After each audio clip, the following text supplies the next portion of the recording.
DP கோனா falls, Andhra Pradesh. நாங்கள் ஒரு 5 பேர் ஸ்டார்ட் பண்ணோம் இங்கேருந்து, சென்னையில் இருந்து. It was really fun. முட்டை தோசையோடு ஸ்டார்ட் பண்ணோம்.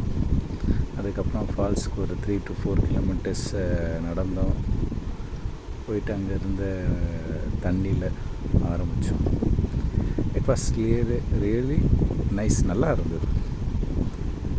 நேச்சர், அங்கே சவுண்டு ரூம் பட்டர்ஃப்ளைஸ், அப்புறம் அங்கே இருக்கிற ஃப்ளைஸ் சவுண்டு மட்டும்தான், நல்லா இருந்தது. ஸோ ஒரு 10 பேர் ஃப்ரெண்ட்ஸோடு நம்ம போகிறோம்னா இந்த மாதிரி இடத்துக்கு போனோம்னா நல்லாயிருக்கும். ரிஸ்க்கு இருக்குது, பட் அந்தளவுக்கு இல்லை. நல்லா என்ஜாய் பண்ணணும், நேச்சர் பார்க்கணும்.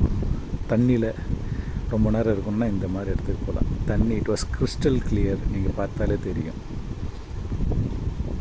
அங்கங்கே மரங்கள், செடி கொடிகள், சூப்பர். ஆனால் போகும்போது பேக்கட் லஞ்ச், வாட்டர்லாம் இந்த மாதிரி இடத்துக்கு எடுத்துகிட்டு போனால் இன்னும் நல்லாயிருக்கு. ஏன்னா அங்கே போனோம்னா எதுவும் நமக்கு கிடைக்காது.